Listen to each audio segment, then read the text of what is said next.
اعوذ باللہ من الشیطان الرجیم بسم اللہ الرحمن الرحیم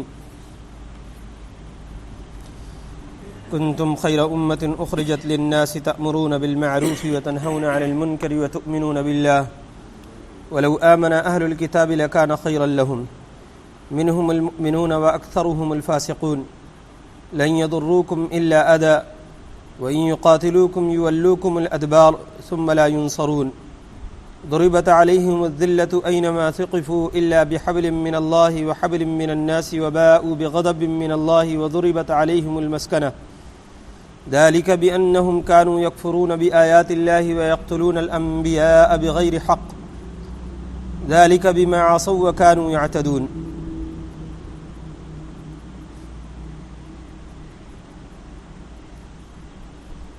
گزشتہ آیتوں میں اللہ رب العزت نے ایمان والوں کو امر بالمعروف اور نہی عن المنکر کی تاکید فرمائی اور ان کی خصوصی صفات بیان فرمائی. اگلی آیت میں اسی صفت کی تفصیل بھی ہو رہی ہے اور تاکید بھی، اور پھر اس کے بعد یہود کی جو مسلمانوں کے ساتھ عداوت تھی اس کا ذکر کیا. پچھلے آیات میں ذکر تھا، اگلی آیت میں ان کی عداوت کی بنیاد پر وہ کیا نقصان پہنچا سکتے ہیں اور اللہ کی طرف سے ان کے ساتھ کیا معاملہ ہے، اس کی تفصیل ان آیتوں میں ہے. اللہ رب العزت نے ارشاد فرمایا کنتم خیر امۃ اخرجت للناس تأمرون بالمعروف وتنہون عن المنکر وتؤمنون باللہ، کہ تم سب سے بہترین امت ہو، سب سے اعلیٰ اور افضل امت ہو، اور تمہاری پیدائش کا مقصد یہ نہیں ہے کہ تم اپنی ذات کی خاطر، اپنے قبیلے کی خاطر اور اپنی خصوصی زندگی کی خاطر پیدا کیے گئے ہو، یہ مقصد نہیں ہے. اخرجت للناس، تمہارے دنیا میں بھیجنے کا مقصد لوگوں کی اصلاح ہے، تم لوگوں کی خاطر پیدا کیے گئے ہو. تأمرون بالمعروف وتنہون عن المنکر، اور تم امر بالمعروف کا حکم، معروف کا حکم دیتے ہو اور منکر سے روکتے ہو. پچھلی امتوں میں اس امر بالمعروف اور نہی عن المنکر کو لے کر کے اتنی زیادہ تاکید نہیں تھی جتنی اللہ رب العزت نے اس امت کو تاکید فرمائی، اور اسی تاکید میں جہاد بھی شامل ہے. جس طریقے سے امر بالمعروف زبان سے کیا جائے گا، نہی عن المنکر زبان سے کیا جائے گا، اور جہاں پر حکومت ہو مسلمانوں کی اور سلطنت حاصل ہو، ضرورت پڑے تو پھر طاقت اور فوج کے ذریعے سے امر بالمعروف اور نہی عن المنکر کو انجام دیا جائے گا. وَلَوْ آمَنَ أَهْلُ الْكِتَابِ لَكَانَ خَيْرًا لَهُمْ، اہل کتاب جن کو فضیلت بخشی گئی تھی، لیکن پھر اللہ رب العزت نے ان کے اپنے اعمال کی وجہ سے ان پر جو لعنت فرمائی، اب اس کے بارے میں فرمانے وَلَوْ آمَنَ أَهْلُ الْكِتَابِ لَكَانَ خَيْرًا لَهُمْ، اگر یہ اہل کتاب ایمان لے آئے، اسلام میں داخل ہو جائے تو یہ ان کے لیے بہتر ہوگا اور یہ بھی خیر امت میں شامل ہو جائیں گے.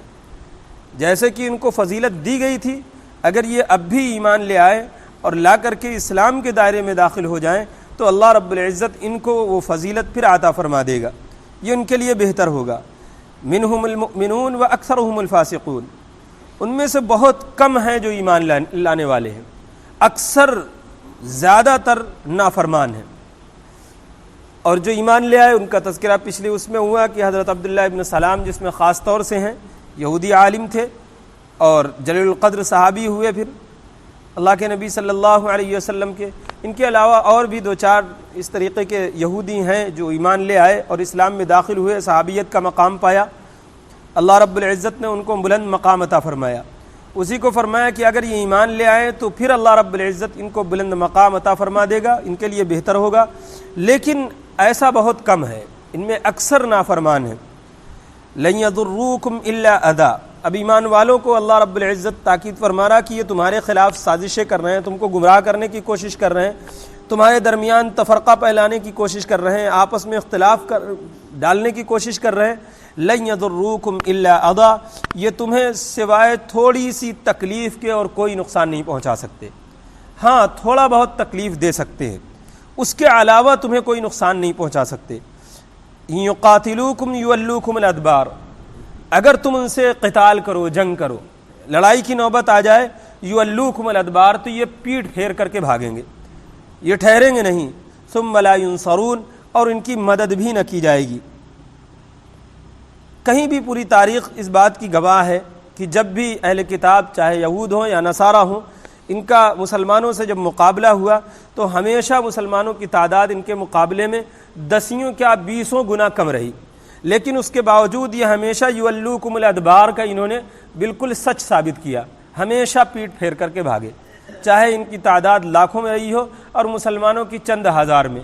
اس کے باوجود بھی ہمیشہ انہوں نے پیٹھ ہی دکھائی مسلمانوں کو. ضربت علیہم الذلۃ اینما ثقفوا، اللہ رب العزت نے فرمایا کہ ان کے اوپر ذلت پھینک دی گئی ہے، مار دی گئی ہے، ذلت و رسوائی ان کے اوپر مار دی گئی ہے. اینما ثقفوا، چاہے جہاں بھی رہے دنیا کے کسی بھی گوشے میں یہ چلے جائیں.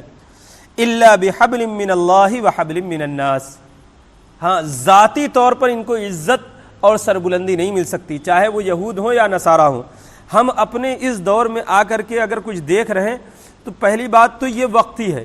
اللہ رب العزت نے ان کو صدیوں کی ذلت ان کے اوپر ماری ہے. اگر کوئی شخص بیمار ہو اور چند منٹوں کے لیے یا چند گھنٹوں کے لیے اس کی تکلیف میں کچھ آرام مل جائے اس کو، تو اس کو یہ نہ کہا جائے گا کہ یہ شفا ہو گئی، اس کو یہ ٹھیک ہو گیا. وہ ٹھیک نہیں ہوا، بیمار تو ہے، تھوڑے وقفے کے لیے اس کی تکلیف میں صرف آرام ہوا ہے، لیکن اس کو کوئی بندہ یہ نہ کہے گا کہ یہ ٹھیک ہو گیا. اسی طریقے سے صدیوں کی ذلت ان کے اوپر ہے، اور یہ آگے چل کر کے بھی ذلت ہی ان کے سامنے ہے. اگر اس میں 2-4 جہاں پر 10 صدیاں ہوں، 10 یعنی کہ 1000 1500 2000 سال سے جن کے اوپر ذلت ماری گئی ہو، جو رسوا کیے گئے ہوں، روندے گئے ہوں، ان کو اگر 60-70 سال کے لیے کچھ تھوڑا سا سہولت مل جائے تو اس کو یہ نہ کہا جائے گا کہ ان کو سربلندی مل گئی. سربلندی نہیں، اور اس کے ساتھ ساتھ ملے گی کیسے وہ بھی اللہ نے بتا دیا. الا بحبل من اللہ، ایک تو یہ کہ اللہ کی رسی کو تھام لیں، یعنی مسلمان ہو جائیں تو اللہ رب العزت ان کے اوپر سے اس ذلت کو ختم کر دے گا. وحبل من الناس، اور اس کے بعد اگر ان کو کچھ تھوڑی سی راحت مل سکتی ہے تو یہ کسی سے سہارا لے لے، کسی سے بھی، دنیا کے کسی فرد سے بھی سہارا لے لے تو ان کو کچھ راحت مل سکتی ہے. اور ہم دیکھ رہے ہیں اگر اسرائیل کے پاس کچھ ہے تو امریکہ اور برطانیہ اور یورپ کے سہارے سے ہے. آج وہ سہارا ہٹ جائے تو یہ چند مٹھی بھر نہتے فلسطین کے مسلمان ان کو دوڑا دوڑا کر روند کر کے ختم کر دیں گے. آپ دیکھ لیجئے کہ یہ اسرائیل کی طاقت دنیا کی سب سے بڑی طاقت مانی جا رہی، اس کے مقابلے میں نہتے پتھر ہاتھ میں جن کے پاس توپوں کے مقابلے میں اور بڑے بڑے ٹینکوں کے مقابلے میں صرف پتھر ہے، اور بالکل نہتے ہیں، کوئی ہتھیار نہیں، کوئی تعداد نہیں، کوئی سہارا نہیں، پیچھے سے کوئی ان کو سہارا دینے والا بھی نہیں. اس کے باوجود وہ ایسے ذلیل لوگوں کے مد مقابل ڈٹ کر کے کھڑے ہوئے. اس سے خود ان کی ذلت کا اندازہ لگا لیجئے کہ اپنی اتنی بڑی طاقت کو لے کر کے وہ بالکل کوئی ایک جوان ہو ہٹا کٹا اور وہ 2 سال کے بچے سے لڑے اور مقابلے پر وہ کھڑا ہو تو کیا کہا جائے کہ وہ بڑے مقابلے پر کھڑا ہے. ذلیل ہے وہ جو 30 سال کا جوان ہو، ہٹا کٹا طاقتور ہو، اور 2 سال کے بچے کے مقابلے میں وہ پھر بھی ٹھہر بھی نہ پا رہا ہو، اس کے مقابلے میں ٹھہر بھی نہ پا رہا ہو، تو یہ بھی ذلت ہے اس کی. تو اگر اتنی طاقت کے بعد وہ فلسطینی مسلمانوں کے مقابلے میں کھڑے بھی ہیں تو ان کی حیثیت اور ان کی حیثیت کو دیکھ کر کے دنیا سمجھ رہی کہ ذلیل کون ہے. تو اسی کو اللہ رب العزت نے فرمایا کہ ان کو اگر تھوڑی دیر کے لیے راحت مل سکتی ہے تو ٹیوکی لگا کر کے کسی کا سہارا لے کر کے مل سکتی ہے، ذاتی طور پر نہیں. وباءوا بغضب من اللہ، اور جب بھی یہ پلٹیں گے، یہ اپنی اس راحت سے اگر پلٹیں گے تو اللہ کے غضب اور ذلت و رسوائی اور مسکنت کو لے کر کے ہی پلٹیں گے. یہ ان کو کبھی سربلندی نہیں مل سکتی. یہ اگر پلٹیں گے وباءوا بغضب من اللہ، اگر اس راحت سے جہاں بھی پلٹے یہ ذرا بھی، تو اللہ کے غضب سے پلٹیں گے. وَضُرِبَتْ عَلَيْهِمُ الْمَسْكَنَةُ, اور بیچارگی کا مطلب کہتے ہیں مسکنہ کو کہ جو دیکھے ترس کھا جائے, ایسی حالت, ایسی بدتر حالت کہ جو دشمن بھی دیکھ لے تو اس کو بھی ترس آ جائے, ایسی حالت کے ساتھ یہ پلٹیں گے. ذَلِكَ بِأَنَّهُمْ كَانُوا يَكْفُرُونَ بِآيَاتِ اللَّهِ, ایسا نہیں کہ اللہ رب العزت نے ان کے اوپر ظلم کیا ہے یا اللہ کو ان سے کچھ نفرت ہے یا عداوت ہے اس کی بنیاد پر, نہیں, ایسا نہیں. ذَلِكَ بِأَنَّهُمْ كَانُوا يَكْفُرُونَ بِآيَاتِ اللَّهِ, یہ اس وجہ سے ہے کہ جو انہوں نے اللہ کی آیتوں کا, اللہ کی نشانیوں کا جو انکار کر رکھا ہے, چاہے کہ وہ اللہ کے نبی صلی اللہ علیہ وسلم کی ذات ہو, چاہے کہ وہ قرآن کریم ہو, یا خود ان کے نبیوں پر نازل شدہ آیات اور نشانیاں رہی ہوں, انہوں نے جو ان کا انکار کر رکھا ہے اس کی بنیاد پر ایسا ہوا ہے. وَيَقْتُلُونَ النَّبِيِّينَ وَيَقْتُلُونَ الْأَنْبِيَاءَ بِغَيْرِ حَقٍّ, اور انہوں نے انبیاء اکرام کو ناحق قتل کیا ہے. یہ بات جو فرمائی اللہ رب العزت نے کہ ناحق, کبھی بھی کوئی کسی نبی کو حق کے ساتھ نہیں قتل کر سکتا, ناحق ہی قتل کرے گا. لیکن یہاں پر ناحق کی جو باقاعدہ تاکید فرمائی ہے اس کی وجہ یہ کہ اللہ کے نزدیک اور اہل ایمان کے نزدیک تو وہ ناحق تھا ہی, اس کے ساتھ ساتھ خود ان کے مطابق جنہوں نے قتل کیا تھا وہ بھی اس کو ناحق تسلیم کر رہے تھے اور مان رہے تھے کہ یہ ہم ظلمن کر رہے ہیں. جو انہوں نے اپنی منموجی جو قانون بنا رکھا تھا اس منموجی قانون کے مطابق بھی وہ ناحق تھا اور ظلم تھا, اس کو انہوں نے خود تسلیم کیا تھا, ظلم مان کر کے بھی قتل کیا تھا. اس لیے اللہ رب العزت نے فرمایا کہ یہ خود اپنے نزدیک بھی ناحق طور پر انہوں نے انبیاء اکرام کو قتل کیا تھا. ذَلِكَ بِمَا عَصَوْا وَكَانُوا يَعْتَدُونَ, اور یہ جتنی بھی مسکنت, ذلت اور رسوائی اور اللہ کی طرف سے غضب, یہ ساری چیزیں اس بنیاد پر ہیں بِمَا عَصَوْا وَكَانُوا يَعْتَدُونَ, جو انہوں نے اللہ رب العزت کی نافرمانی کی ہے اور حد سے گزر گئے. پھر اس میں اللہ کی نافرمانی میں کوئی بھی حد نہیں چھوڑی کہ کوئی حد چھوڑ دیتے. ظلم کرنا ہو یا کسی طریقے کی کسی کو دھوکہ دہی کرنا ہو کسی کے ساتھ, یا اور بھی کسی طریقے کا غلط کار ہو, اس کو انجام دینے میں یہ ہر چیز میں حد سے گزر گئے, اللہ کی حدود کا ذرا بھی پاس لحاظ نہیں کیا. اس بنیاد پر اللہ رب العزت نے ان کے اوپر یہ ذلت اور رسوائی اور مسکنت اور غضب ڈالا ہے, ورنہ اللہ کو ان سے کوئی عداوت, دشمنی اور نفرت نہیں تھی. اللہ تعالی ہم سب کو سمجھنے کی اور عمل کی توفیق عطا فرمائے. صدق اللہ العظیم. سبحان اللہ وبحمدہ, سبحانک اللہم وبحمدک, ونشہد ان لا الہ الا انت, ونستغفرک ونتوب الیک. سبحان ربک رب العزت عما یصفون, وسلام علی المرسلین, والحمد للہ رب العالمین.